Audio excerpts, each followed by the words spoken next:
en 11:11.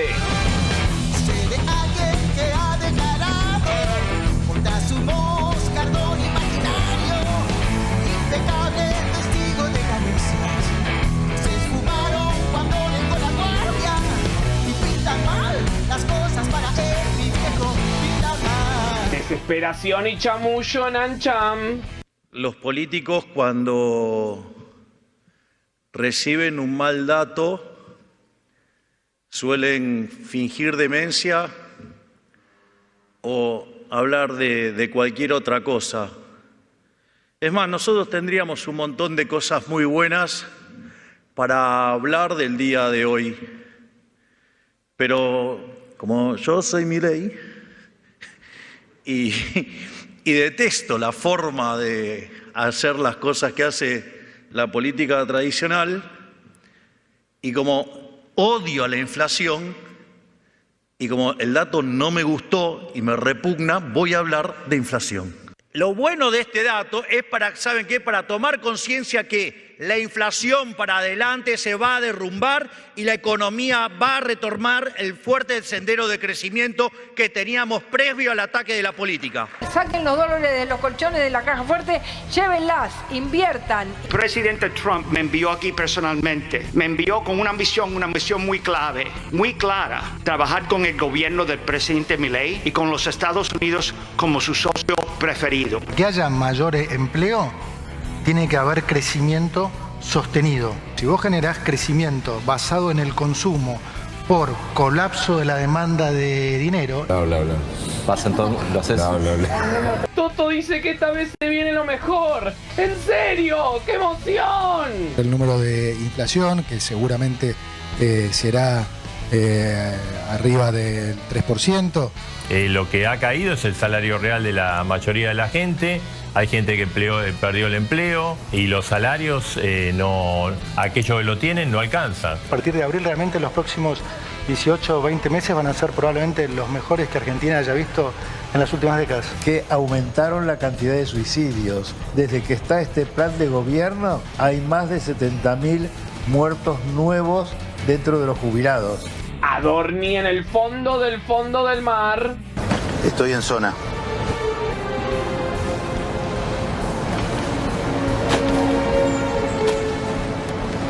Que Dios y las fuerzas del cielo se lo paguen. Le dieron $100.000 con el compromiso de que Adorni se lo devuelva en noviembre de este año. Si no hay plata, ¿cómo es que Adorni tiene plata?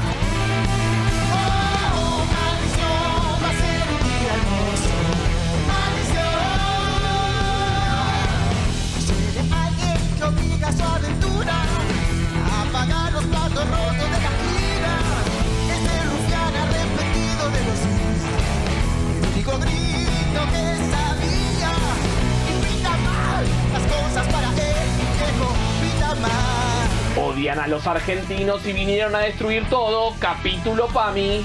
Hay un problema serio en el PAMI. La economía, si no le gira los fondos, es como que el PAMI va a desaparecer. Es un descuartizamiento de la política de salud en la Argentina. Estamos en una situación crítica. Se va a discontinuar en 2 meses, ya en forma total y definitiva, el programa Remediar. Que son los medicamentos para las clases más bajas. Y justo hacen este anuncio cuando comienza el invierno. Así que pensemos que va a ser gravísimo en los centros de salud. No contemos con antibióticos, con medicamentos para tratar las gripes, las fiebres, las bronquitis. Odian a los argentinos y vinieron a destruir todo. Capítulo Andis. Todo el lugar del país que está en situaciones horribles, que no pueden ir a la escuela porque no llega el transporte y se quedan en sus casas y no tienen derecho a nada, ni a socializar, ni a jugar con sus compañeros. Es re triste lo que está pasando.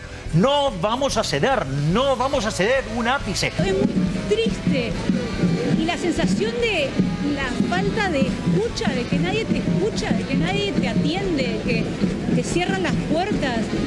Yo nunca viví algo así. Ahora Carrió admite que a Nisman lo presionaron. La Mossad utiliza un sistema de influencias y de chantajes que es propio de cualquier inteligencia. Entonces, ¿qué hace la inteligencia? ¿Qué hicieron con Nisman en la Argentina, por ejemplo? Tienen relaciones, son ricos, te filman. La causa mía era una causa que ya estaba totalmente terminada, podrida, que no servía para nada, salvo para algunas personas, como Jaime Estiuso, que le servía para seguir teniendo relación con la CIA, el Mossad. Trump cada vez más solito, hasta Meloni lo criticó. Trump se va ahora a pelear con el Papa. I don't think he's doing a very good job. He likes crime, I guess. We don't like it. We don't like a pope that's going to say that it's okay to have a nuclear weapon. I do not look at my role as being politician. I don't want to get into a debate with him. Le dichiarazioni in particolare sul pontefice fossero inaccettabili. Inaceptable es ella, porque no le importa que Irán tenga un arma nuclear y volaría Italia por los aires en 2 minutos si tuviera la oportunidad. Maldición, ha sido un día hermoso. ¿Sabías que las chicas van a la marcha para usar su poder? Su poder. Me parece muy bien que usen su poder. Muy bien. También todos odiamos a Milei. Alguien que enturbia sus sentidos para tener lugar en la balanza de las brutales risotadas hemorragias, de la pavada celestial de la avalancha. Pinta mal las cosas para él, mi viejo, pinta mal. Oh, maldición, va a ser un día hermoso.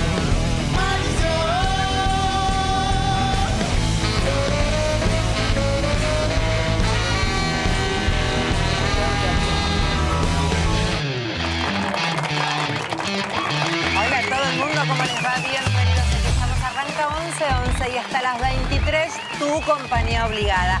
Con todo el resumen de lo que ha pasado, con la mirada de los grandes periodistas que tenemos hoy, día martes en el programa. ¿Cómo les va? Bienvenidos. Lindo verlos a todos.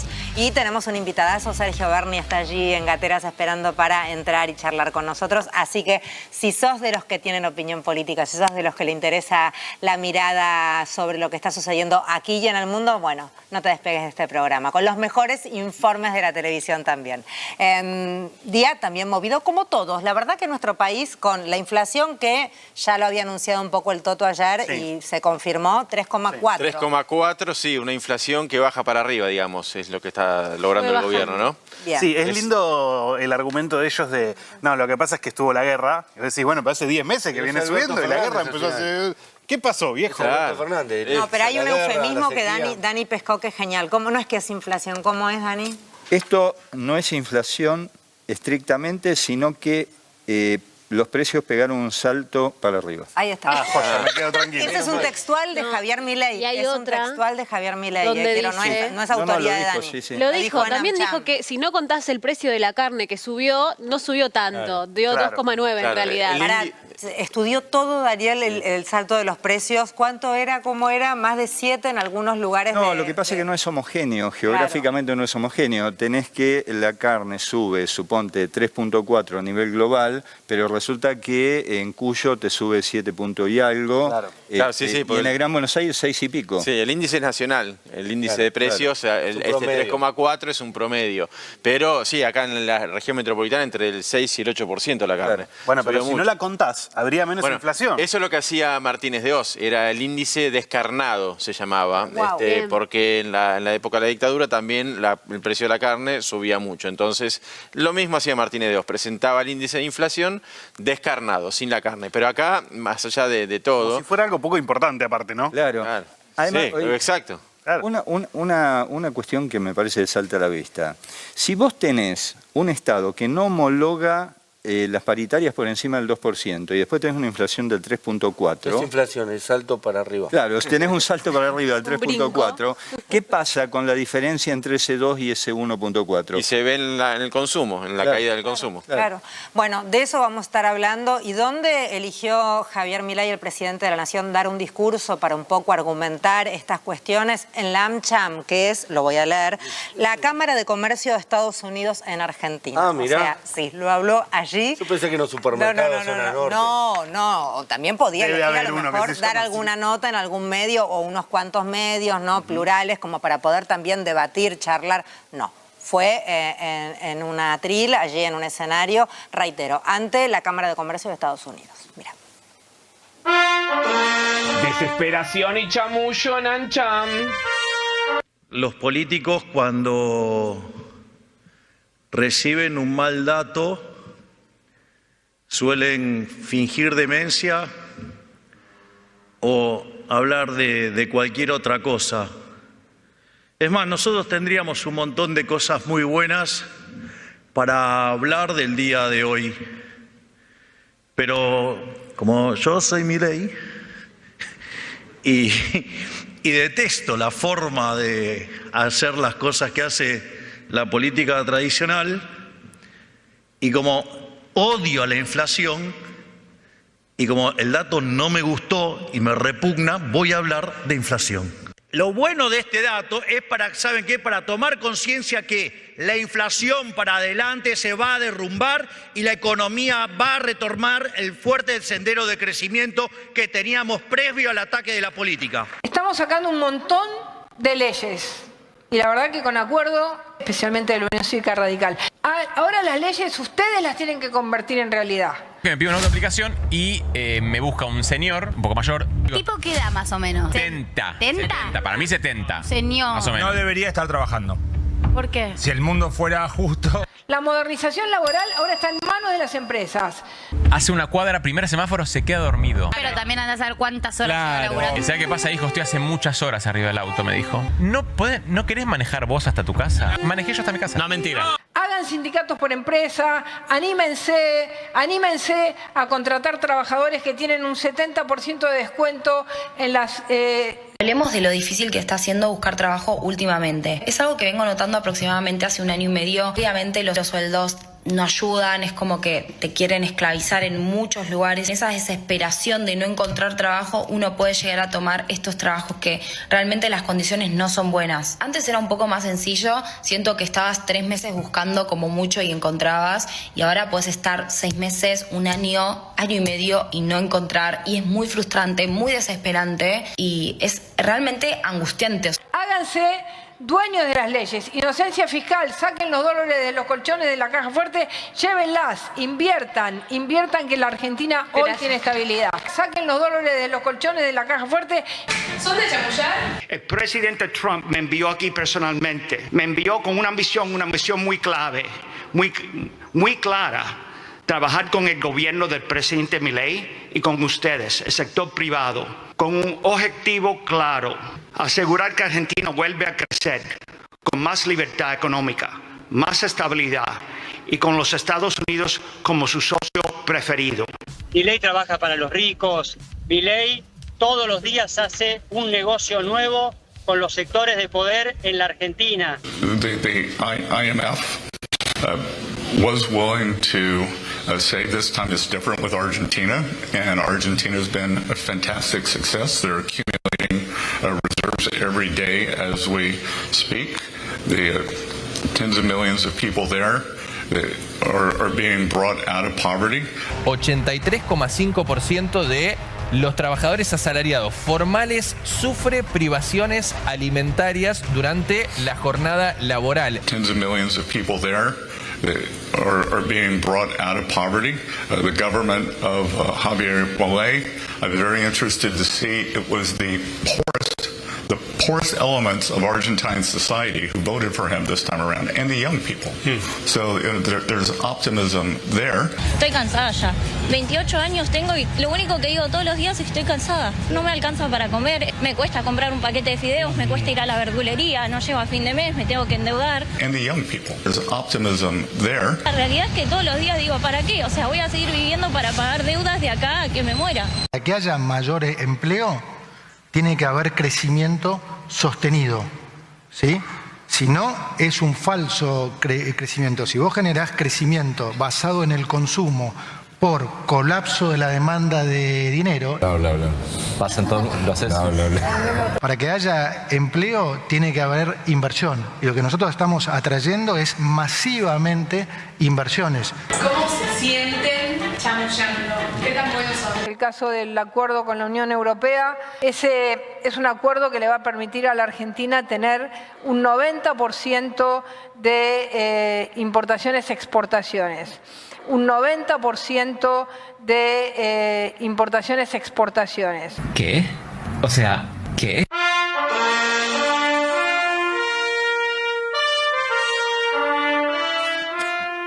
Bien, y le damos la bienvenida a Sergio Berni. ¿Qué tal? Buenas noches. ¿Cómo le va, senador estamos? provincial, rector del Instituto Universitario Policial Juan Bucetich? Y muchas otras cosas, médico, cirujano, abogado. ¿Sí? Bueno, bailarín. ¿Es como? Bailarín. Hoy vi una Intento. Hoy vi una danza Me gusta tuya mucho. muy impactante. Sí, bailas muy bien. ¿Sí? Sí. Me divierte. ¿Cómo ves el panorama? Y el panorama, a ver, no hay que ser un analista político egresado en Harvard para saber que la Argentina está atravesando una situación de agonía, una situación donde estamos en el peor de los mundos. Yo, entre esas cosas que recién mencionaba, cuando estudiaba economía en la misma universidad que estudió Milei, o que por lo menos dice que hizo un máster, no sé qué, tenía un profesor que decía que peor que un país con inflación era un país con inflación y recesión, lo que se llama esta inflación, que es el peor escenario que puede tener la economía de un país. Bueno, en esa universidad liberal lo que estaba diciendo es que lo que estamos viviendo hoy es el peor escenario económico que puede atravesar un país. Y eso se refleja en lo que sufrimos los argentinos todos los días. No hay que explicarle a la gente esa que estaba en la parada del colectivo lo que es que el sueldo no te alcance, que la inflación anual de este año sea el 36%, que no consigas trabajo, que es el principal reclamo, ¿no? Perón decía, y para nosotros los peronistas gobernar es generar trabajo.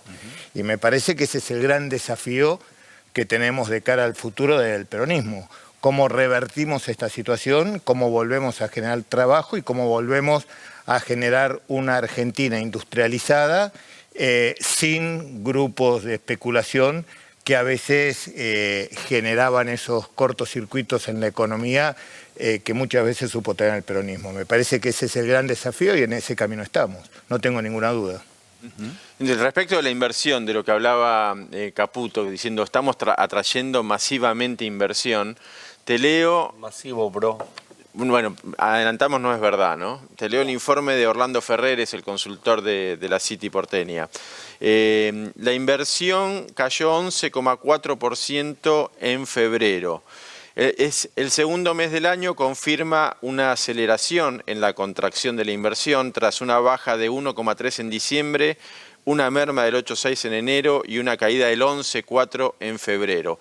Hacia adelante, los sectores orientados al mercado doméstico se mostrarán más cautelosos y dice que la inversión en hidrocarburos puede crecer, pero la inversión no está creciendo, por eso no crece el empleo y por eso no crece la producción. Parte de la argumentación de Milei hoy en cuanto a lo sucedido con la inflación tiene que ver, le echaba la culpa a qué influyente político, porque hablaba a la política, pero ¿en qué contexto? Lo que decía es que la política había sacado toda una serie de leyes redistributivas y que eso ponía en crisis el modelo. Porque ahí aprovecho para preguntarle a Sergio. No, yo creo que el gobierno tiene un gran problema del cual no puede salir, que es lo que hablábamos recién, la desindustrialización, que con eso conlleva a la falta de empleo y a la pérdida del poder adquisitivo de los salarios. Pero a eso se le agregó un factor que hasta ahora fue clave en el sostenimiento del discurso del gobierno, que es la credibilidad. A partir de este gobierno, con los últimos sucesos políticos que tuvo, creo que más allá del impacto negativo que tiene sobre el gobierno la recesión y la inflación, creo que el impacto más negativo es la falta de credibilidad, ¿no? Todas esas cosas que escuchamos que ya la gente no se lo cree cuando dice las inversiones, cuando dice estamos creciendo, que estamos con los salarios más altos de la historia de la Argentina en dólares, cuando te dicen que las inversiones son récord, cuando te dicen que la Argentina crece.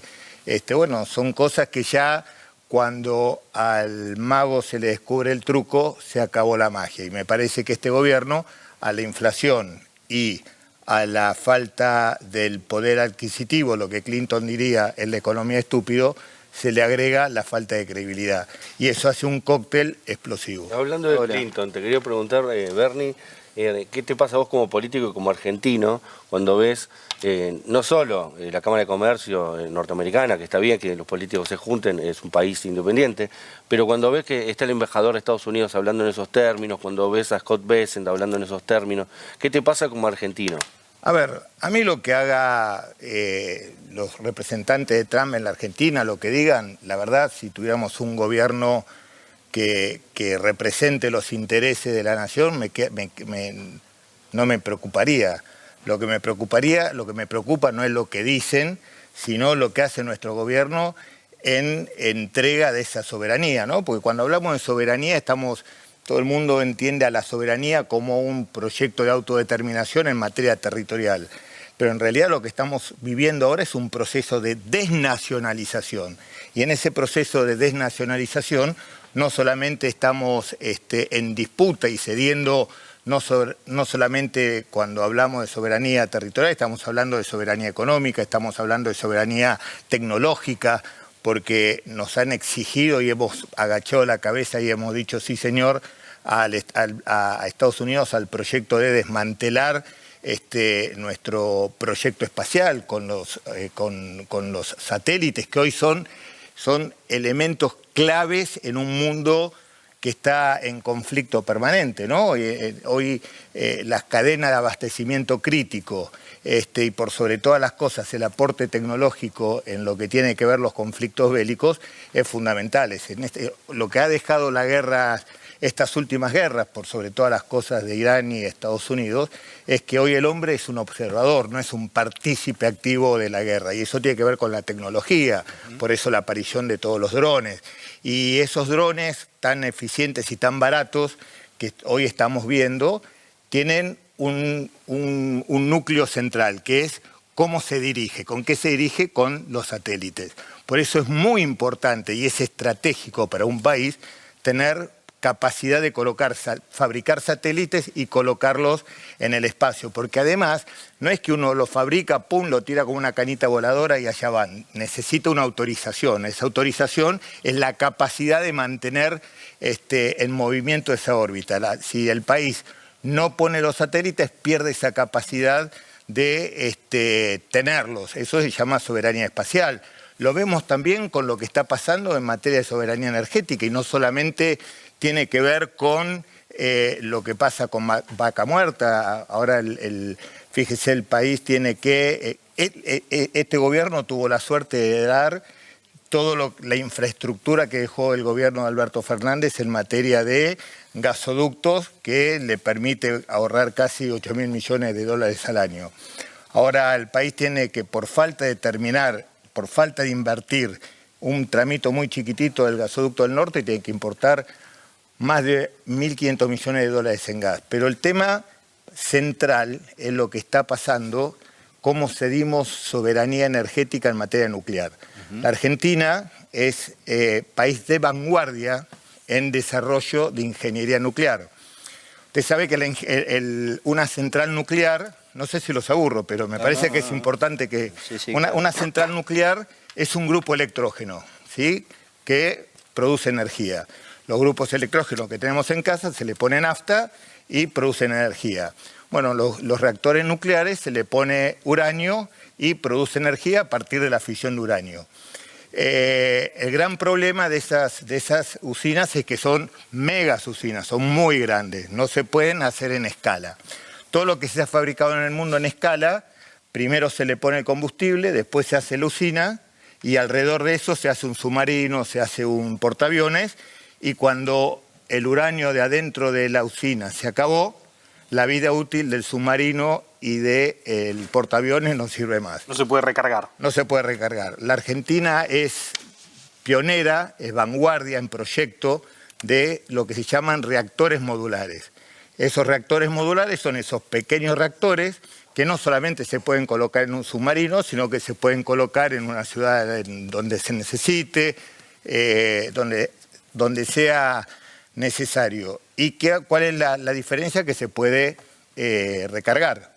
Es un proyecto único en el mundo, es el que más avanzado estaba en el mundo. Después, recién venía India, después China, Estados Unidos ni siquiera lo tiene aprobado en la ingeniería, porque hacer un proyecto nuclear no es un edificio. Solamente el desarrollo de ingeniería y la aprobación de todos los institutos que regulan el desarrollo nuclear es muy estricto. Bueno, así como nos exigieron que paráramos el proyecto satelital, también nos exigieron que paráramos el proyecto nuclear. ¿Por qué? ¿Por qué? Porque la diferencia que hay entre las usinas que tenemos que generan energía como Atucha o como Embalse es con uranio normal, digamos, empobrecido. Las usinas que estamos hablando ahora, los reactores modulares, llevan uranio enriquecido. ¿Cuál es la diferencia entre el uranio normal y el uranio enriquecido? Que con el uranio enriquecido puedes hacer una bomba atómica.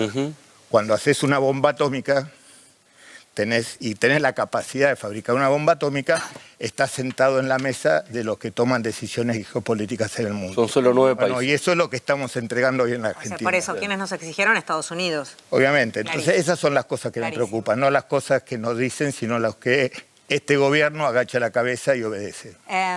Hablando de todo un poco, porque todo tiene que ver con todo, la realidad económica es la que rige inevitablemente todas las cosas de las que estás escuchando, y vos lo sabés también como nosotros, porque seguramente en el día a día en casa también te pasa lo mismo. No te preocupes, Toto Caputo está lleno de esperanzas. Mira. Toto dice que esta vez se viene lo mejor. ¡En serio! ¡Qué emoción! El número de inflación, que seguramente será arriba del 3%, pero a partir de abril se viene un proceso de desinflación y de crecimiento. No hay ningún trade-off ahí. Vamos a ver desinflación y vamos a ver crecimiento. Las expectativas ya se están acercando. Los que responden a la encuesta del Banco Central ya están poniendo la inflación para todo 2026 muy cerca de lo que cerró el 2025. Y entonces ahí sí se podría de alguna manera romper el discurso que dice que la inflación viene bajando de manera consistente. Vamos a ver desinflación y vamos a ver crecimiento. Entramos en un proceso virtuoso en el que yo creo que a partir de abril realmente los próximos 18 o 20 meses van a ser probablemente los mejores que Argentina haya visto en las últimas décadas.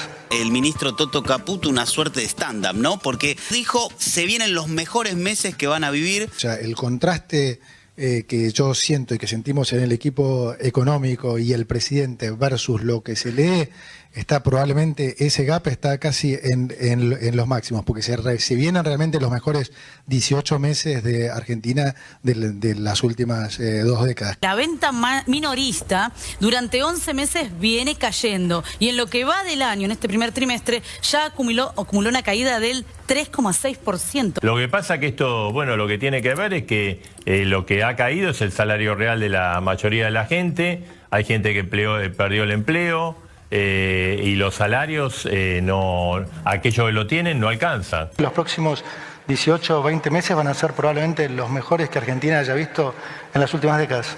Yo todos los días estoy acá y sé que desde que está este plan de gobierno hay más de 70.000 muertos nuevos dentro de los jubilados, que aumentaron la cantidad de suicidios, que las empresas están cayendo. Hay 60.000 empresas pequeñas que no están funcionando. Se vienen realmente los mejores 18 meses de Argentina de las últimas 2 décadas. La morosidad creció y el endeudamiento a muy altas tasas dejó en un callejón sin salida a muchas familias. Los créditos de las familias alcanzaron una tasa de morosidad cercano al 13%, y para el caso particular de los créditos tomados en billeteras digitales, esa tasa de morosidad más que se duplica, llegaría al 29%. Así todo, Caputo dijo después, se vienen los 18 meses, los mejores 18 meses de Argentina de las últimas 2 décadas. Dios te oiga. Sí, ojalá, mira que vienen anunciando esto y vienen prometiendo esto hace 2 años y pico. Exactamente, así que... Y nunca llega a los mejores meses. Qué sé yo. Pero bueno, qué sé yo. Ponele. No nos hagamos lo boludo. No están bien las cosas. ¿Qué es que yo camino la calle? Mi calle me da bien a mí. Pero salí del country. Por supuesto que salgo Entonces, del cuando country. salís, ¿a dónde vas? ¿Tienes alguna situación similar a la que estamos viviendo ahora? No, esto es caótico. Esto es... Hasta el más ciego lo mira, lo ve esto. Ya no hay más de taparse los ojos. Yo no sé cómo reacciona el pueblo argentino, porque él no reacciona ante toda esta situación. Mi calle me da bien a mí. Hoy fui a comprar vasos y platos a 11. Y la gente, Fanta, hoy fui a comprar vasos y platos a 11. Y la gente, Fanta. Ustedes, yo, recorremos la calle y la gente la está pasando mal. El ciudadano la está pasando mal. Mira, soy uruguaya, hace 42 años que vivo acá en Argentina y he pasado por muchos gobiernos, pero este ha sido el peor.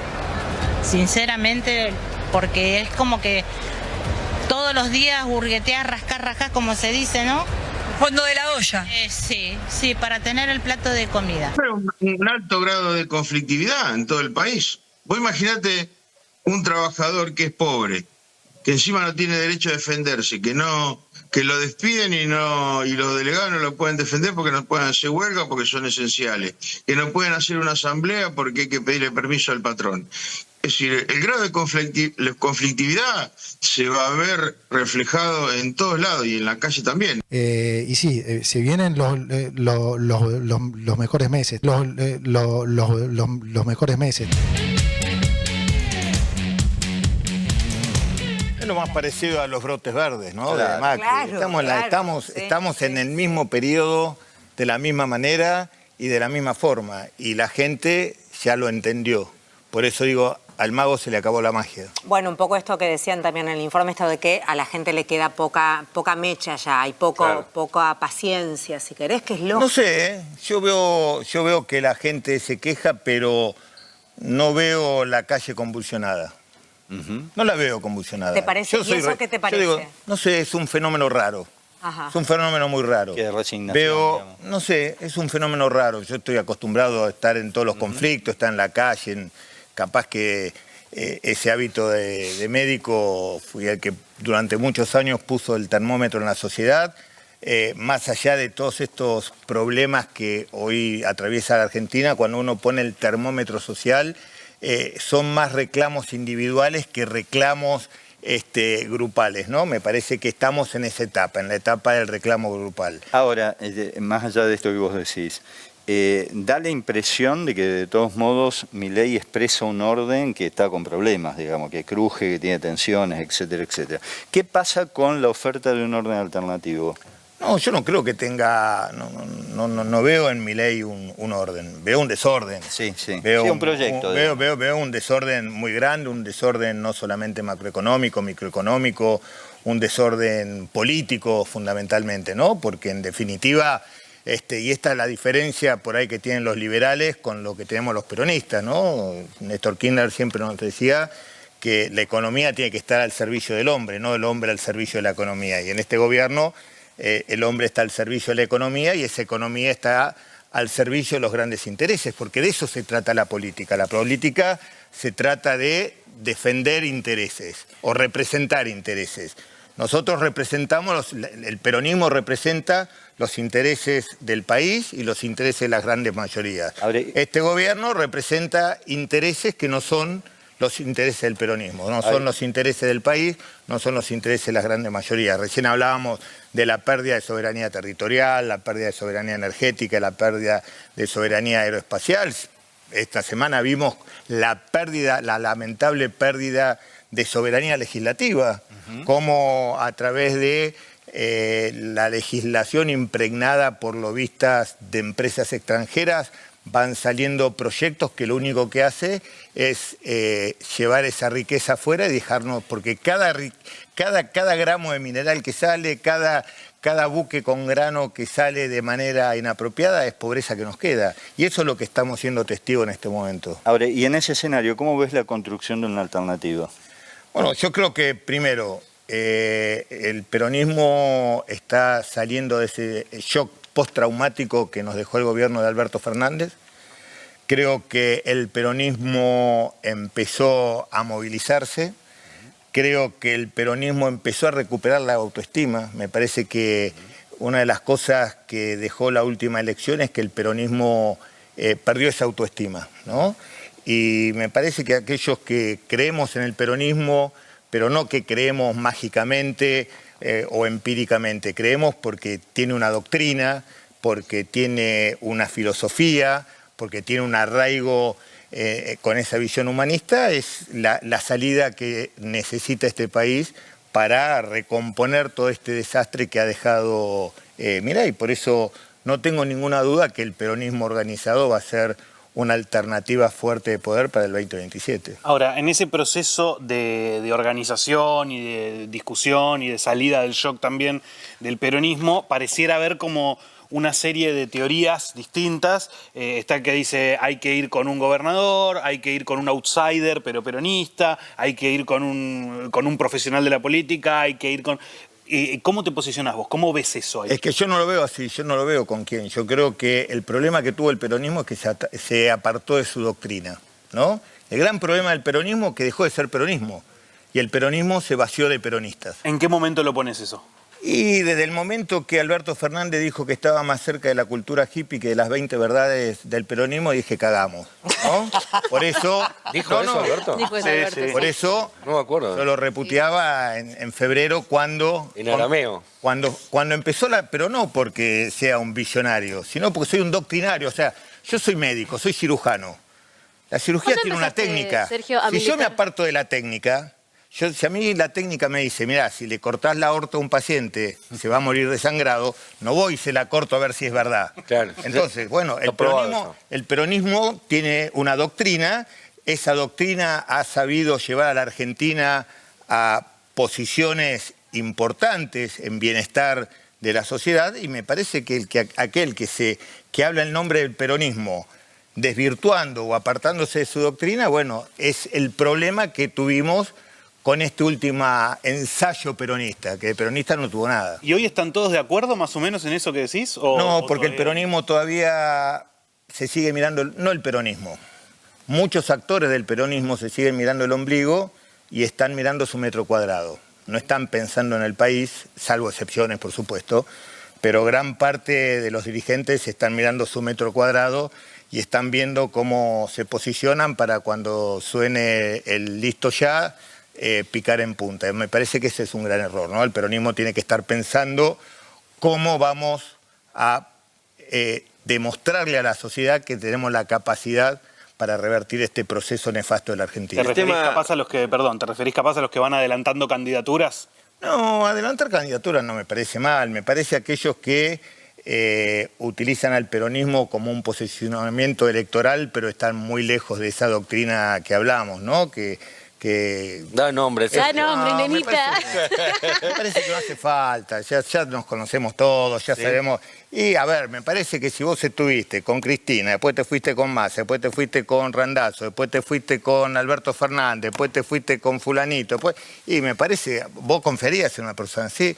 Bueno, yo creo que eso es lo que tiene el peronismo, me parece que tiene que volver a la fuente y tiene que volver a llenarse de peronistas. El problema del peronismo es que se vació de peronistas y se vació de doctrina.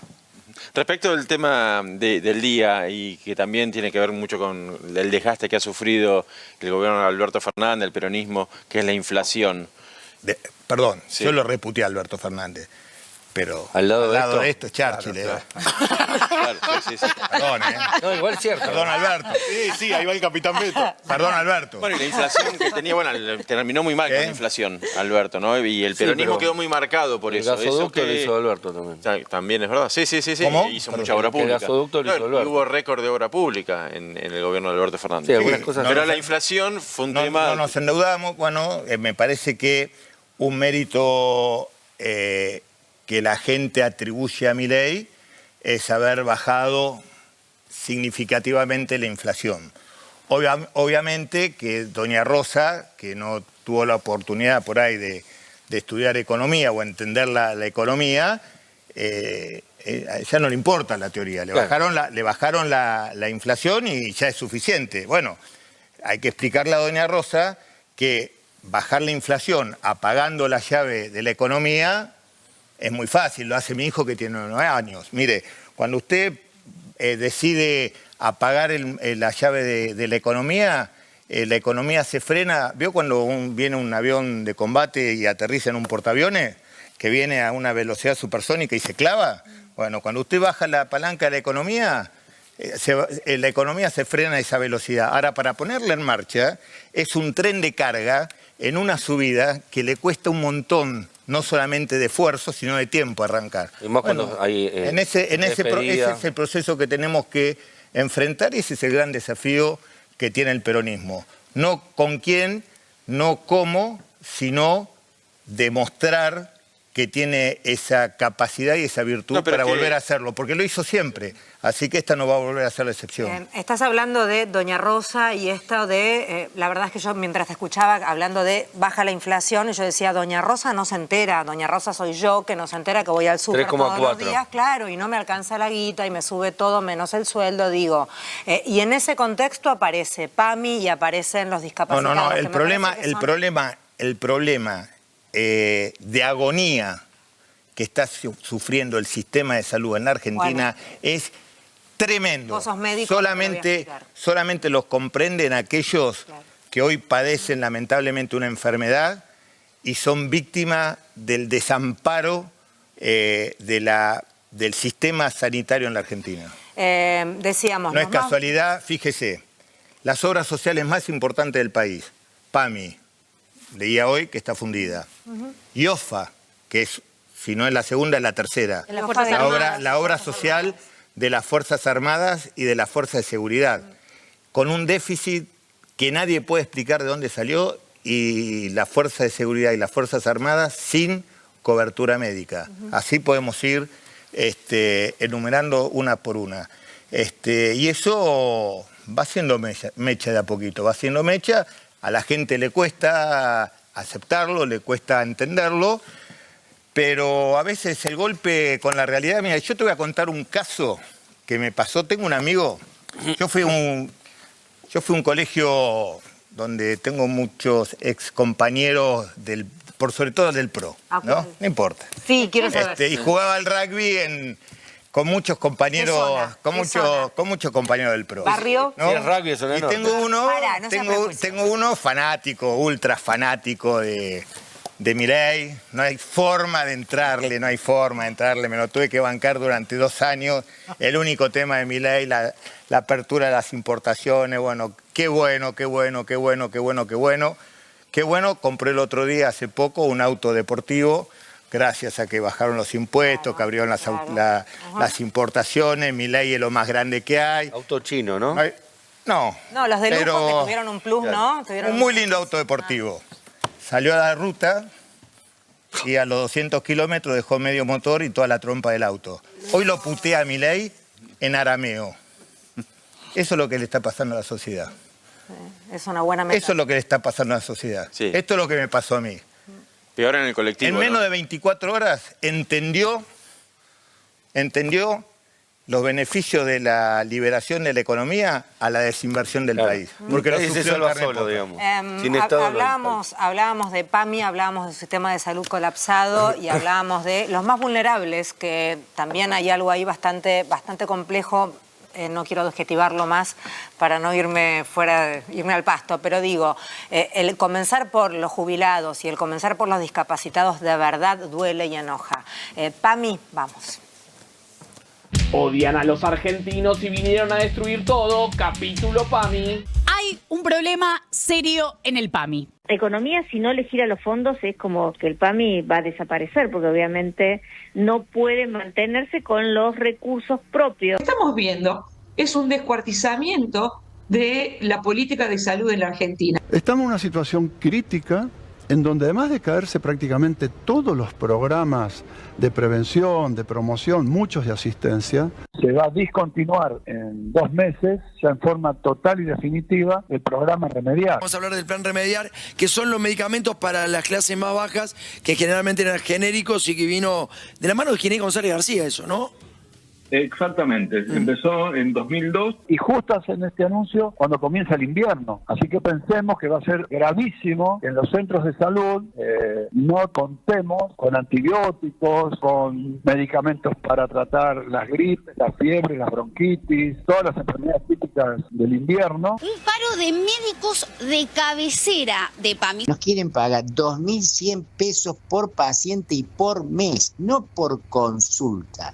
O sea, usted me puede ver 3, 4 veces en el mes, por supuesto yo lo voy a atender porque usted es mi paciente, y me van a pagar por todas las veces que usted vaya 2.100 pesos en el mes. Y nosotros decidimos, con apoyo de la CGT y con apoyo de APAMIA, hacer en 72 horas, y si no se resuelve en el día de mañana, el paro va a ser por tiempo indeterminado. 72 horas. Debiera vergüenza darles.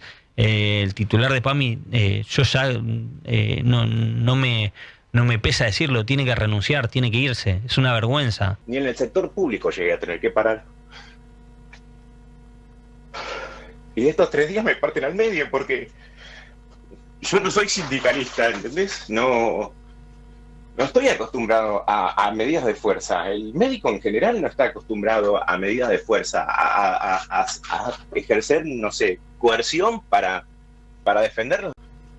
No estoy acostumbrado a medidas de fuerza. El médico en general no está acostumbrado a medidas de fuerza, a ejercer, no sé, coerción para defender los derechos. Yo no puedo creer que hace 5 o 6 años nos estaban aplaudiendo a las 6 de la tarde y ahora el Estado se da vuelta y te larga en banda y te obliga a suspender la atención de esta manera. Es una locura. ¿Se lo contaste vos a tus pacientes? Yo solo conté a mis pacientes y me puse a llorar porque me emocionó hablarle de cuando llegaba un paciente con todos sus cartoncitos pegados y me dice, doctora, ¿cuáles de estos medicamentos que usted me da yo puedo seguir viviendo? Porque todos no los puedo pagar. Hay que llevarle tranquilidad a la gente, que estos fueron meses difíciles por esta situación que explicó ayer el presidente. El sueldo a los jubilados. Estamos poniendo esta regla tan firme, durísima, pero creemos que lo tenemos que hacer. En el día de ayer le dijimos al presidente que no debía descontarse a los jubilados. El Poder Ejecutivo tiene que poner en evidencia la audacia, la determinación para salir de una crisis, de un momento dado, como dice bien Patricia. ¿Pero cuál es la audacia? Perdón. Débiles con los fuertes y fuertes con los débiles. ¿Tuvo usted que dejar de tomar algún medicamento por el costo? Por supuesto. ¿Cuál? Sobre todo, el que tomo sobre todo es el de la presión. Los remedios, el del asma me lo tengo que pagar yo, 89.000 pesos. Y gano 350.000 pesos. ¿Con qué hago? Marta, ¿vos trabajás acá? Sí, hace 50 años. 50 años. ¿Cómo te sentís en este momento? En este momento re mal, porque nunca estuvimos así. Nunca. Y ahora me siento mal, porque no puedo estar acá y ver esto así. ¿Cuántos años tenés, Marta? 80.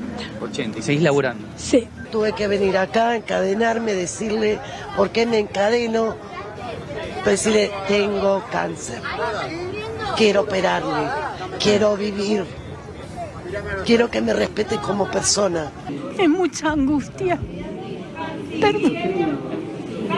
¿No tiene nadie que la pueda ayudar? No. Milei, andate a la misma mierda. Bueno, le aplauden hasta le aplauden.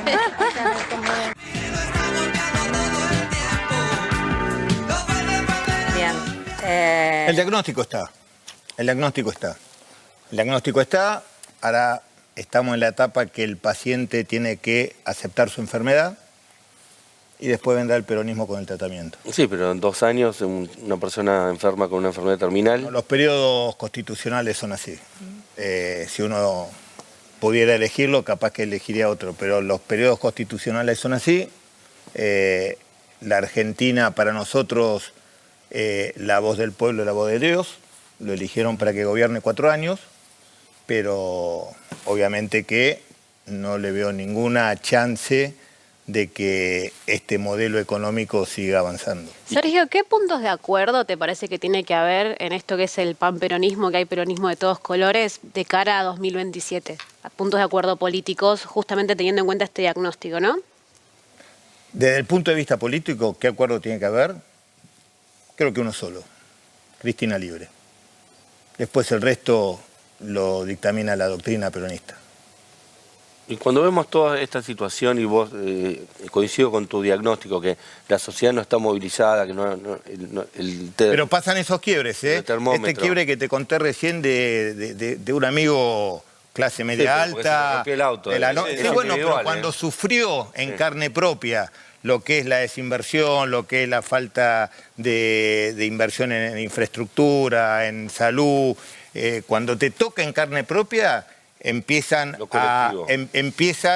a pegarte la realidad de frente. Y después lo individual empieza a agruparse en colectivo. Claro, pero mi pregunta es, desde que no fue casual, tengo 47 años. No fue casual que en la elección de septiembre haya perdido por 14 puntos. No fue casual. No, pero después, obviamente después vino Trump, lo ayudó.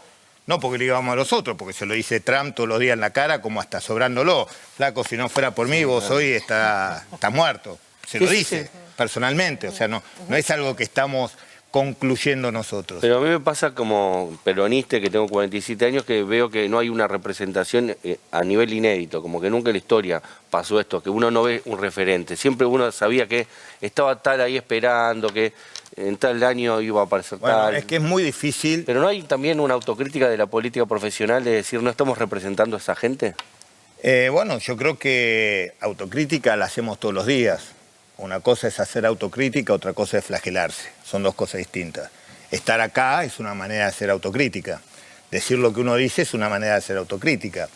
Yo creo que el peronismo ha entendido todos los errores que ha cometido, pero también hay que entender que es muy difícil, pero muy difícil, después de haber tenido dos presidentes como Néstor y como Cristina, no solamente ejerciendo el poder de lo ejecutivo, sino la conducción política, no es tan fácil, no es soplar y hacer botella, no somos un espacio político recién nacido que conducís vos, no, dale vos, dale... No, nosotros tenemos una historia, tenemos una trayectoria, y bueno, y asumir esa responsabilidad, máximo cuando la principal figura política está encarcelada injustamente, es un desafío más que se suma a toda esta problemática que estábamos hablando. ¿Qué hay que hacer con la justicia, justamente, con el Poder Judicial?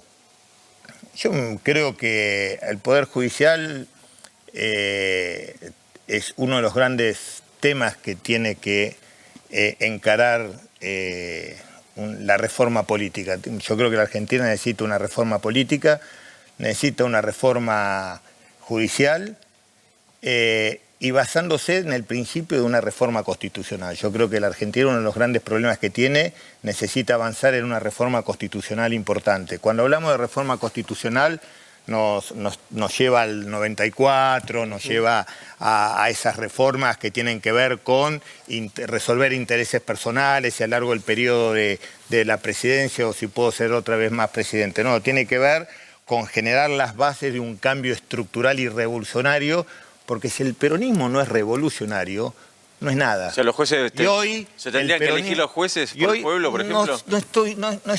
Todavía no le encuentro el agujero al mate. La verdad que la elección de los jueces no me gusta.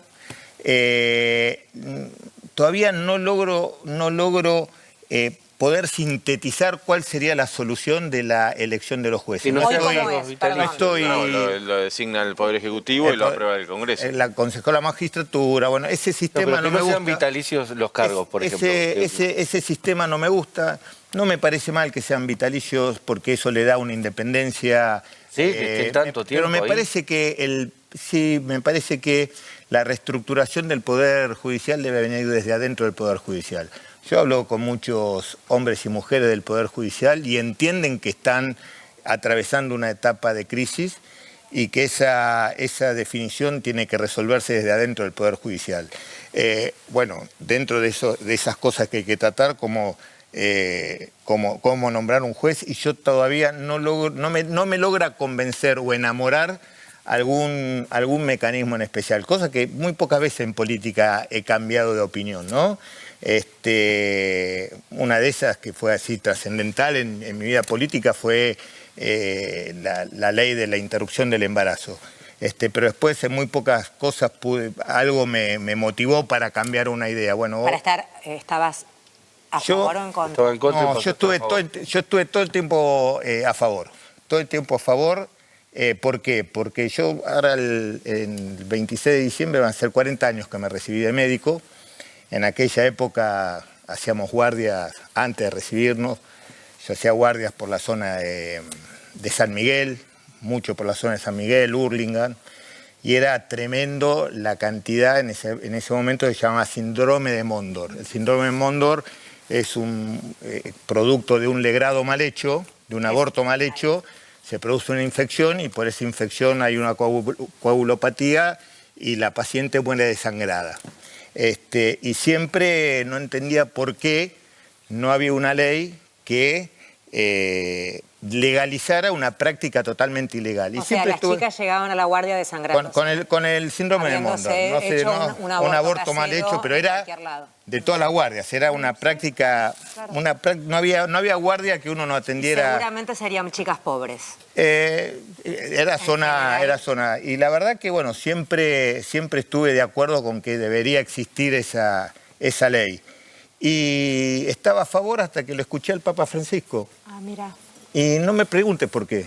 No me preguntes por qué, pero tuvo el don sobre mí de convencerme que no estaba bien aprobar esa ley. Y si yo hubiera sido legislador, no lo hubiera aprobado. Wow. Sergio, te llevo de vuelta a algo que dijiste recién. A diferencia de lo que hizo todo mi bloque, ¿no?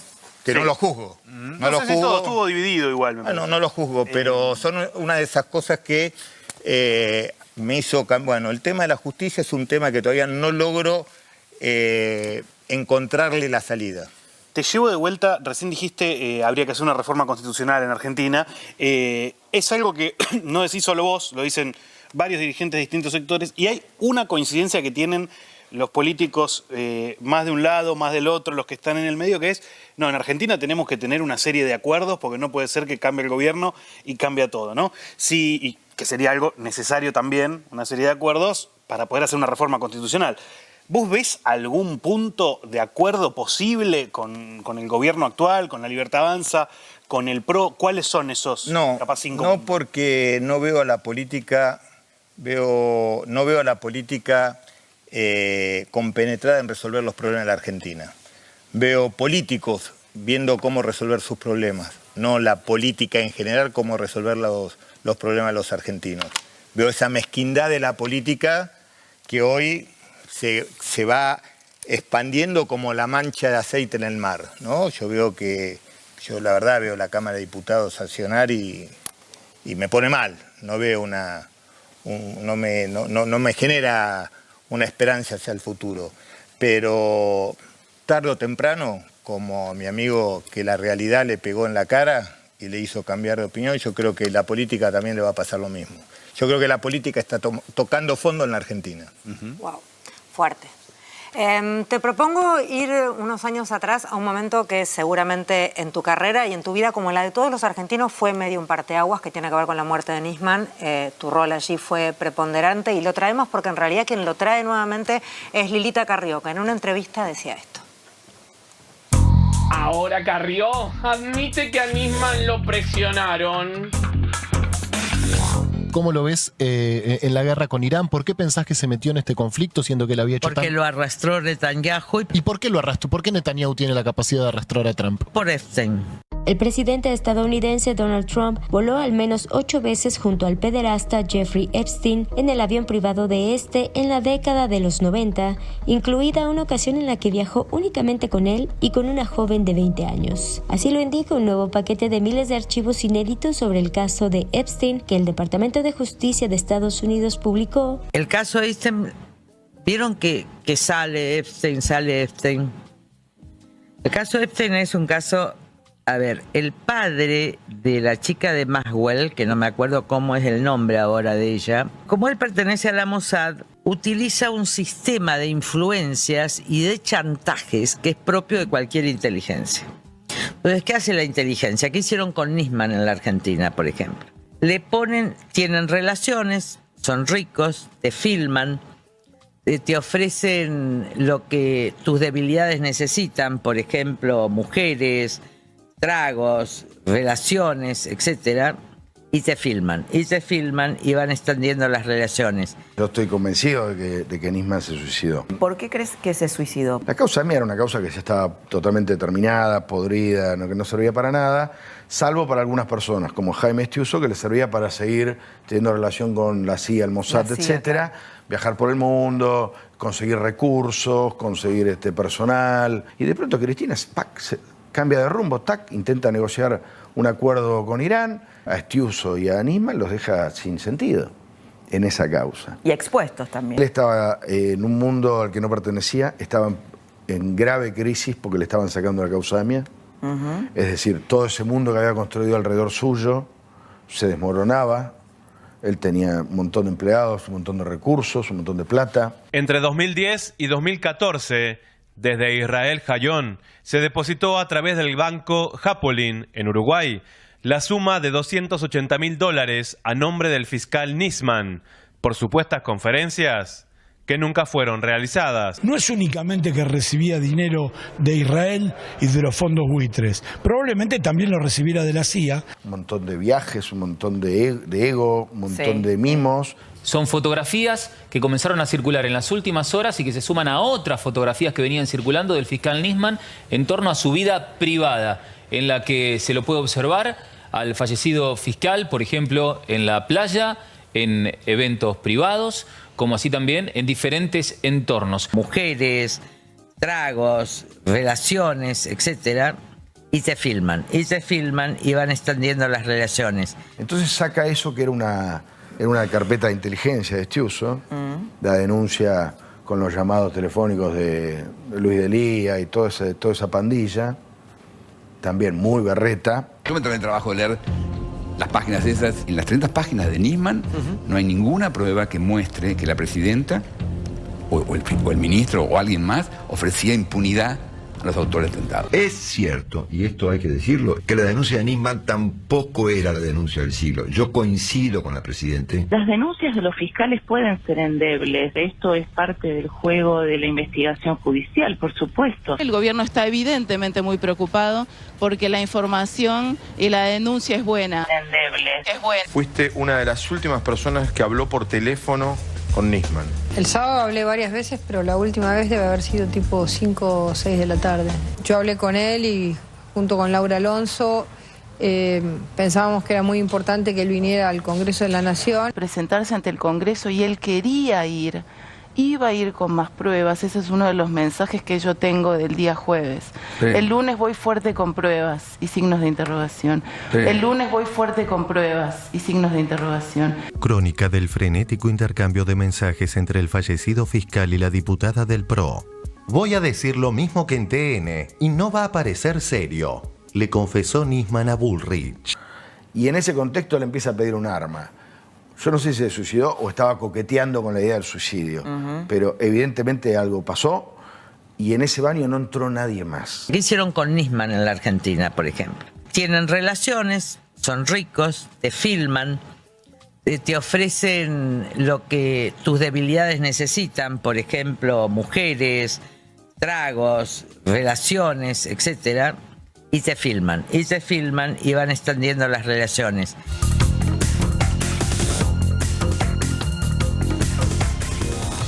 Primero déjame hacerte una corrección. Sí, por favor. Recién dijiste como introducción que tuve un papel preponderante. Yo no tuve ningún papel. No, está... simplemente en el momento que estaba ahí, que nadie, primero era el secretario de Seguridad, el máximo responsable, nadie lograba explicar qué es lo que había pasado. Le pido al gendarme que estaba a cargo que me explique el procedimiento, cómo fue. Me dice, bueno, en el momento que yo salí, en el momento que yo llegaba al departamento de Nisman, salía el médico. Bueno, ¿y qué le dijo el médico? Que Nisman estaba muerto y que no lo iba a tocar. Obviamente, yo estaba hablando con un gendarme, yo soy médico, y le digo, ¿y si no lo tocó, cómo sabe que está muerto? Obviamente el gendarme me miró como diciendo, qué sé yo. Entonces le digo, mire, usted está en un gran problema. Usted está creyendo, está tratando a una persona que está encerrada en un baño, que está muerto y se está agonizando, usted está en un gran problema. Esto hay que comunicárselo al juez. Por eso entro al departamento. Y después otra corrección de Tatoyán, que dice que al baño no entró nadie. Sí, al baño entraron. Al baño entró la madre cuando... No, que no entraron nadie antes de que se mate. Bueno, no, pero son cosas que hay tres cosas que hay que aclarar. Al baño entró la madre. Yo hago una pregunta. La fiscal Fein. Todo usted, antes de la fiscal, todos ustedes tienen hijos, supongo. Yo no quiero hacer, pero yo no me imagino llegar a mi casa, encontrar a mi hijo muerto en el baño y mirarlo y ponerme a mirar televisión. Cualquiera de nosotros que hace, abraza a su hijo, lo lleva, lo arrastra, lo pone en el ascensor, busca una ambulancia, una camilla, lo que sea. Nadie dice, uy, ¿no? Entró la madre, entraron los custodios, después entró el médico que dice que certificó la muerte, hasta que después vino la doctora Fein. Y además hay algo que nadie toma en cuenta. Mire, no quiero ser autorreferencial, recién le decía que soy cirujano, los médicos estamos operando, vamos a ver un paciente, le tomamos el pulso y anotamos.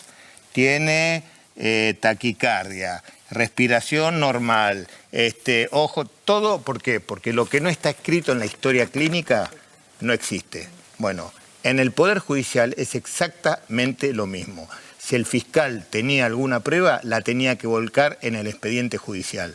Lo que no está volcado en el expediente judicial que llevaba adelante el que investiga, no existe. Entonces, ese es el gran problema que hay. Bueno, eso en realidad la idea del informe era no cuestionar tu lugar de ninguna manera. No, pero me parece que hay que aclararlo. Yo lo aclaro, yo no tengo ningún problema. Está perfecto, Sergio. En realidad, para tengo... mí Es más, yo soy de los primeros que quiere saber lo que pasó con Nisman. Bueno, lo destacable es eso, el que se siga como primero especulando sobre algo que como que siempre se ensucia, algo que en teoría está ya revisado, visto ¿Y esto que plantea Carrió? Y planteado, claro, y aparecen nuevas teorías. Eso lo tiene que explicar Carrió. Yo no soy intérprete de Carrió. Me parece que Carrió es una persona muy formada y sabe lo que dice, ¿no? Yo lo que me pregunta tengo la obligación de contestar. Por eso, ojalá que la justicia federal pueda expedirse de manera concreta y con las pruebas necesarias y suficientes, ¿no? ¿Crees que vamos a saber algún día lo que pasó? Mire, nadie encuentra lo que no sabe que está buscando, o nadie encuentra lo que no quiere encontrar. Nadie encuentra lo que no quiere buscar. Entonces me parece que ese es el gran dilema que hay con ese caso. Ojalá, yo soy un optimista patológico, y ojalá sepamos la verdad de lo que pasó. Sí, ojalá, porque la verdad es que sería... Yo creo que la sociedad lo necesita. Saludable para todo el mundo. Volviendo a la arena política, ¿te ves como candidato? Yo creo que... ¿Candidato a qué? No sé. Gobernador de la provincia de Buenos Aires, por ejemplo. No, yo creo que la Argentina, primero, el peronismo tiene un gran candidato que es Axel Kicillof, y me parece que en la provincia hasta ahora conté 12, 14 candidatos. Por eso te podés sumar. Y muy buenos candidatos. Hasta Yamil se puede sumar si quiere. No es cuestión de sumar, es cuestión de apoyar y aportar, ¿no? Yo estoy para apoyar, ¿no aportar. está tu deseo ocupar un cargo así? Yo estoy para apoyar, para aportar. Mi deseo siempre, obviamente, no es un deseo, es una vocación. Claro, esto no es un no es personal. No es una satisfacción personal, es una vocación, ¿no? No es casualidad que sea médico, que es una vocación de servicio. No es casualidad que sea militar, que es una vocación de servicio. Bueno, yo entiendo la política como una vocación de servicio. Bueno, lamentablemente, muchas veces, y en esas discusiones internas que uno tiene, el dedo por ahí no apuntó para mi lado, pero bueno, son cuestiones, uno cuando es militante acepta con las virtudes y con los defectos de las circunstancias. Bueno, hoy el peronismo tiene un gran candidato que es Axel Kicillof, a quien hay que apoyarlo, a quien hay que fortalecerlo, a quien hay que acompañarlo, y bueno, y será, supongo, en una PASO que se determinará quién será el candidato a gobernador en la provincia de Buenos Aires. Hoy, por suerte, no solamente hay 12, 14, sino todos jóvenes y muy buenos. Eso está bueno. Sergio. Gracias. Perdón, la última, Juanita. Dale, rapidita. Dale. Recién mencionabas el de financiamiento de IOSFA. ¿Cómo ves la gestión de Milei en relación a las Fuerzas Armadas, desde tu experiencia? No, bueno, a ver, las policías. Es muy difícil poder explicar, porque cuando hablamos de financiamiento de las Fuerzas Armadas, funcionamiento de las Fuerzas Armadas, te ponen, bueno, trajimos F-16, sí, bienvenido sea. Después discutimos, ya en el mundo los F-16 se están descartando, no sirven más, países los están entregando en la Comunidad Europea por chaucha. Hoy el avión por excelencia es el F-16, ya dejó, obviamente, del Pucará al F-16, bienvenidos sean los F-16. Obviamente, lo pagamos más caro, más barato, están. No lo vi volar todavía. Ahora, ¿llegaron todos? No importa, van a llegar. Bienvenido sea. Yo soy de aquellos que dicen, bienvenido sea. Son obsoletos, no sirven. No es que no sirven. No son lo mejor. Lo limitaron para que su capacidad de vigilancia no llegue inclusive a Malvinas. Tiene varias limitaciones, pero no soy un crítico por criticar. Bienvenido sea. Es muy difícil, y eso fue un gran error del peronismo durante nuestro gobierno, no haber repotenciado las Fuerzas Armadas después de la diezma que sufrió después de la Guerra de Malvinas. Es muy difícil de reconstruir un ejército, unas Fuerzas Armadas después de haber sido diezmada como en Malvinas. Y nuestro gobierno le faltó, si me preguntás de autocrítica, haber tenido la decisión de volver a reconstruir unas Fuerzas Armadas.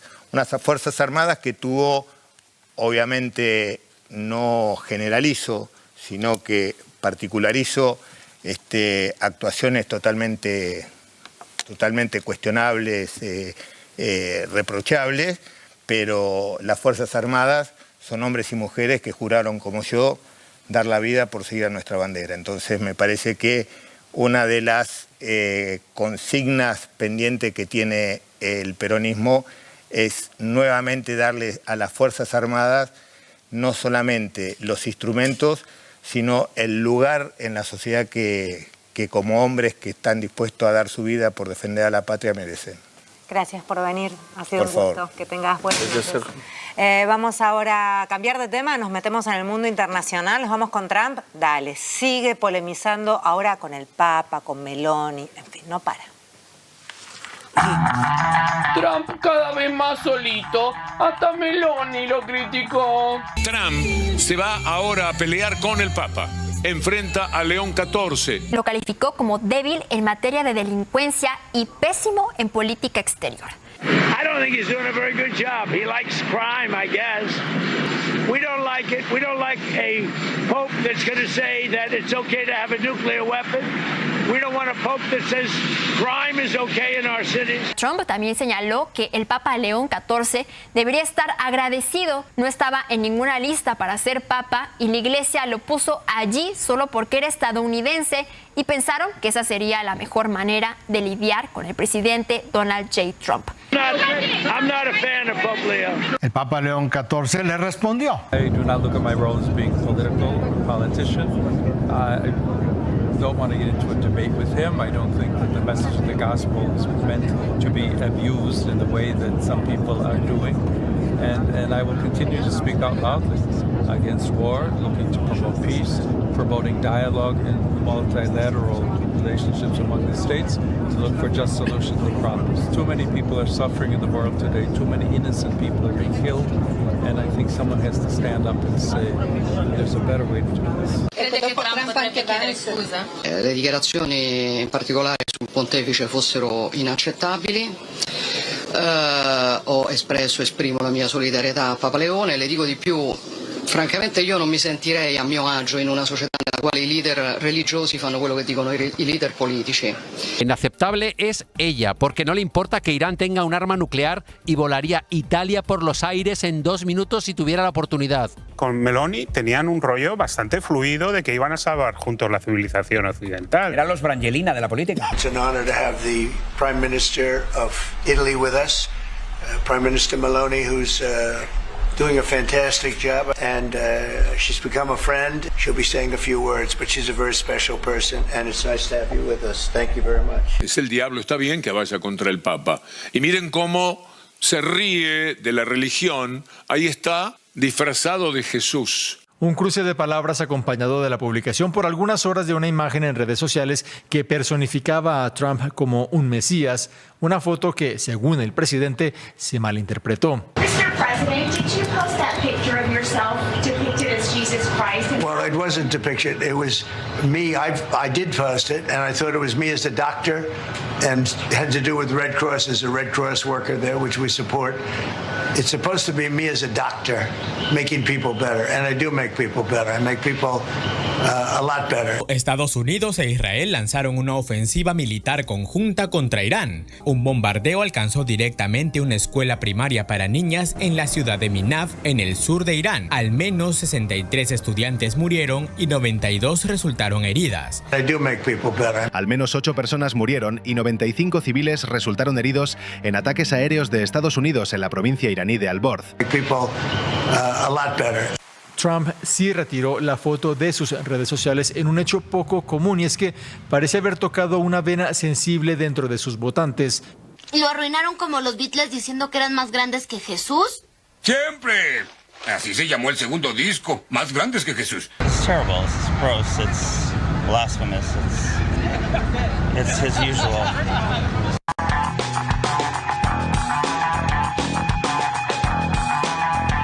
Bien, y esto siguió, continuó porque Meloni respondió. Sí, la premier italiana Giorgia Meloni, que estamos discutiendo casi es facho o no. Después ahora podemos discutir. Dani nos va a explicar cuál es el perfil político de la Meloni. Pero antes, ¿qué respondió Meloni? La presidenta de Italia respondió: hasta donde yo sé, solo 9 países poseen armas nucleares. Bien. Y de esos países, solo uno las ha utilizado alguna vez.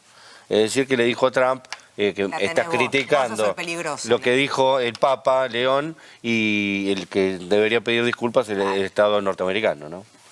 No, bueno, Meloni... Meloni, ¿de dónde viene Meloni? Meloni el perfil es... político de Meloni. A ver, por supuesto que tiene elementos que uno podría considerar, entre comillas, como autoritarios. Pero al mismo tiempo tiene políticas sociales activas, tiene un conjunto de dimensiones que no encajan tan fácilmente en lo que uno considera un fascista. O sea, no es Milei. No.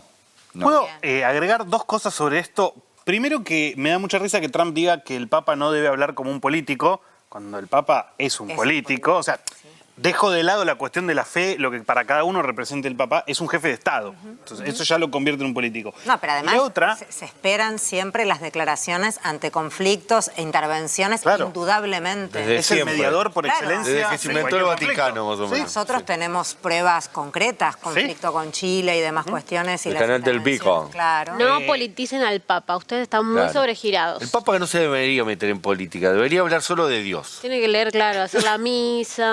No, y después hay otra cosa que me parece importante, porque si nosotros vamos a entender que la guerra que existe en Irán existe porque Irán tiene una bomba nuclear, estamos equivocados. Que no la tiene, aparte. Primero, no la tiene, y segundo, que sí la está buscando, eso sí es cierto, pero ¿por qué la está buscando? Porque Obama había firmado un acuerdo con Irán para no desarrollar la bomba nuclear, y ese acuerdo se rompió en la primera presidencia de Trump. Entonces, es importante. Aparte la quiere tener porque Israel tiene, porque Pakistán tiene, porque la India tiene. Al margen de si estaría bien o mal que la tenga, lo que hay que entender es que Irán había dicho, ok, acuerdo, no voy a tener una bomba nuclear. Vino Trump, rompió ese acuerdo y ahora dice, quieren tener la bomba nuclear, estos tipos, vamos a bombardearlo. Entonces, si perdemos de vista eso, no estamos entendiendo nada de lo que pasa ahí. Sí, aparte porque es un polvorín la zona, y que si tu enemigo tiene una bomba nuclear, vos también querés desarrollarla. Además, es la única forma de debate entre analistas. Porque tener la bomba es muchas veces defensivo, no es ofensivo. Vos te cuidás teniendo la bomba. Bueno, es la lógica de la Guerra Fría. Exacto. Y menciona aparte para Trump declarando sin ponerse ni mínimamente colorado, cualquier cosa, no hay transición entre poner bombas, mandar drones y estar con un conejo de Pascua al lado. Y en este caso, en este caso decir que no hizo lo que hizo, o sea, o que lo que hizo en realidad fue porque se confundió y era un homenaje a la Cruz Roja, un delirio todo. La verdad es que es muy complejo seguir la línea de pensamiento. Tengo un datito de color rápido para sumar en relación a la cuestión nuclear, que Sergio la mencionó, la cuestión de la soberanía. Sergio Berni, ¿no? La confianza de ella ya. Somos amigos. Sergio. Yo no se lo dije, pero yo tengo un sticker de WhatsApp de Sergio diciendo no hay lugar para tibios, y lo uso todo el tiempo. Me encanta. Argenta. No, importante. Por el tema de que estamos dejando de hacer inversión en energía nuclear, muchos científicos están yendo del país porque justamente, como todo el mundo está a ver en qué momento se dispara la bomba nuclear, hay mucha demanda de... Claro, y además por la transición... nucleares. Ojo, y también por la transición... Tendría que haber estudiado eso, tiene salida laboral. Ojo, y también por la transición a energías verdes, porque la energía nuclear tiene una tasa de contaminación muy baja si se maneja de la manera correcta todo el tema de los... No, de hecho, eso es un mito. Ese es un mito. ¿Saben cuál es mi fuente? Adriana Serkis, diputada nacional nuestra. Nada, se nos están yendo del país, es de... Sí, de nuestra. Se nos están yendo de del Fuerza país Patria. Muchísimos científicos, porque afuera hay mucha demanda de gente que sepa energía nuclear y acá nadie quiere Y acá nosotros los financiarlo educamos, desde el tenemos Estado. el Balseiro, tenemos lugares que son emblema para Universidades investigación, públicas que forman, sí, es una locura. Maldición, ha sido un día hermoso. Maldición, ha sido un día hermoso. Y bienvenidos también a este día, martes 14 de abril. Ella vendrá.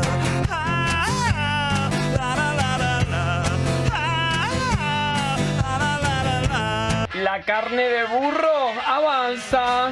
La carne por las nubes, a probarla del burro. Están diciendo que la carne vacuna de vaca desde enero a hoy aumentó un 25%, la carne vacuna está a precios elevadísimos. Chicos, estamos hablando de venta de carne de burro a 7.500 pesos porque la gente no tiene para comprar un kilo vacío de vaca. Marcha, hay costillas de puerco por todos lados. Es carne de burro. Pequeño bromista. Intendentes de todo el país contra la motosierra. Están quebrando todos nuestros productores de las economías regionales y en las grandes ciudades, el Gran Buenos Aires, el Gran Rosario, el Gran Córdoba, industrial de la Argentina, están cerrando miles y miles de empresas todos los días. Hoy estamos generando un hecho histórico en la Argentina. Nunca intendentes de distintos partidos políticos se acercaron en forma conjunta. Esto es lo claro, el desastre que nos está llevando la política económica de este gobierno. Hay intendentes vecinalistas, intendentes radicales, intendentes justicialistas, intendentes de Juntos por el Cambio. ¿Generar empleo? Nah, mejor decomisarle los alfajores a un vendedor ambulante. ¿Dónde tenés que ir? ¿Cómo tenés que hacer? Laburando, estoy laburando, nosotros también. Es inevitable. No se puede vender sin un permiso en la vía pública. No tenés una habilitación. Con los datos que te van a dar ellos, vos pones el papel, vas a ir al edificio canal y pedís la habilitación, pedís el registro de todo, pedís todo. Y ahí te dan el permiso para que puedas vender. Y después ya tranquilo, cualquiera que venga a vender, vos mostrás el permiso, que tenés permiso para vender, y listo. No te sacan más nada. Una pregunta ahora, ¿qué molesta a la gente que uno quiere laburar? Se entiende. Que se vengan los niños y las niñas. ¿Sabías que las chicas van a la marcha para durar con su poder? No entendí, ¿qué? Que las chicas van a la marcha para usar su poder. Su poder. Me parece muy bien que usen su poder. Muy bien. También todos odiamos a Milei.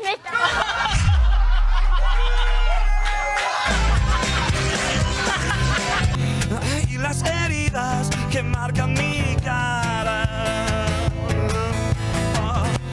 se secarán en su boca de agua. A ver en qué anda la TV pública libertaria. Salimos en bolas y exponemos el ano al sol. Cada vez que iba a la montaña o iba a un río, sentía una conexión que sentimos todos cuando estamos irnos de vacaciones, que decimos, ay, qué lindo esto. Cuando respirás, tal Exactamente. Y yo dije, yo quiero vivir acá. Y ahí, bueno, empezó a cambiar un poco la cosa y empezamos a hacer prácticas más ancestrales, algunas no tan modernas. Salimos en bolas y exponemos el ano al sol. Eso no quería. ¿Están atentos o no? Y creo que deberíamos nutrirnos del sol. Y hay un punto en el cuerpo, es nuestro asterisco. El ano. Exactamente. Sí. Es el más escondido y tiene, de hecho, varios beneficios exponerlo al sol.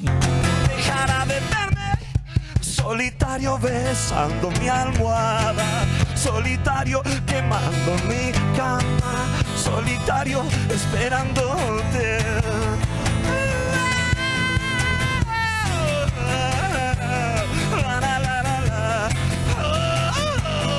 Ella vendrá.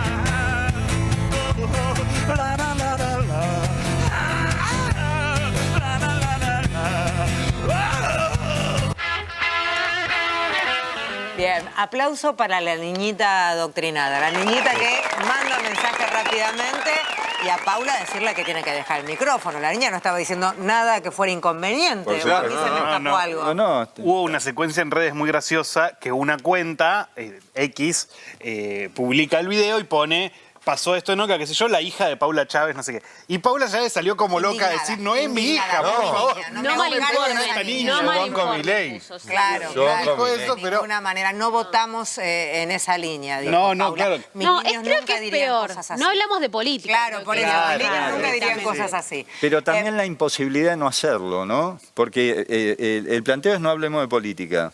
Ahora, es imposible no hacerlo. Una niña habla de política. Claro. Sí, claro, es maravilloso. Reitero, es muy lindo escuchar a los chicos expresarse. Igual, ¿por qué le hacen una entrevista a Topa? Ya está todo mal de entrada eso. No, No, es un contenidazo. ¿Por qué le importa la opinión de Topa? Pero No, pero es lindo como segmento. Por eso. Que los niños pregunten, peleas justamente, muy la gracia raras. es que los niños pregunten y dicen un milagro, este tipo de Topa. cosas, incomodando. Era interesante que dejaran el micrófono y ver qué responde Topa también. Claro. Pero Hubiera ¿qué le sido importa lo que muy Topa tiene para decir de Al Milei? niño le importa porque es su muy ídolo. importante. Es muy importante porque Topa tiene muchos topitas que escuchan, muchos topitos. Ese es el problema, padres. Y es interesante. Cuiden a sus ¿Topa hijos. doctrina?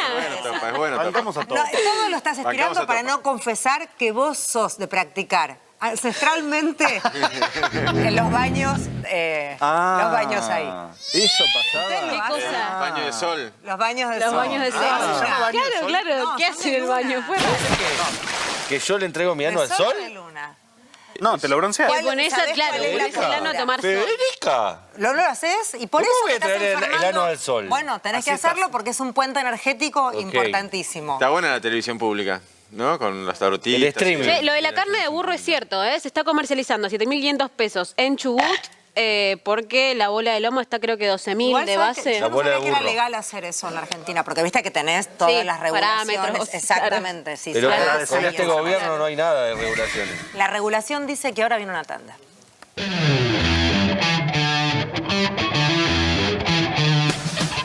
Tenemos cerrado en el micrófono en un informe. Estoy recordando. Estoy tan quemada que soñé que no nos apagaban, no nos cerraban el micrófono en un informe y escuchaba. Sería terrible con las cosas que se dicen en esta mesa. ¿Qué nos quedó allí por contar como... La inflación de abril en torno al 2,5% otra vez. ¿Cómo? Especula para abril. La que se calcula La que para este sigue, mes claro. de abril, en torno a 2,5%. Que va a bajar de 3,4 a Ahora tenemos la inflación carina, 3,4. 3,4, Mirá. que en realidad dicen que también tiene mucho que ver el tema de clases y demás cuestiones. Lo que sea, siempre hay un Marzo es pretexto, caliente. pero la verdad es que 11 meses siempre- hace que viene siempre- aumentando. Claro, no nos alcanza Y no nunca va a ni- empezar con cero en todo el año. Bien. Agenda para mañana, ¿algo para destacar? Mañana declaran las jubiladas prestamistas. Ahí va, mañana Bien. tenemos entonces ese ¡La show. Boca! Ya lo tenemos a Boca, Dieguito, Boca, ya está Boca. David, ya está Guada, estamos todos, está el equipo del resumen entonces para contarte todo y nosotros mañana de nuevo acá. Chao, gracias. Hasta mañana que sabré esperar. Dime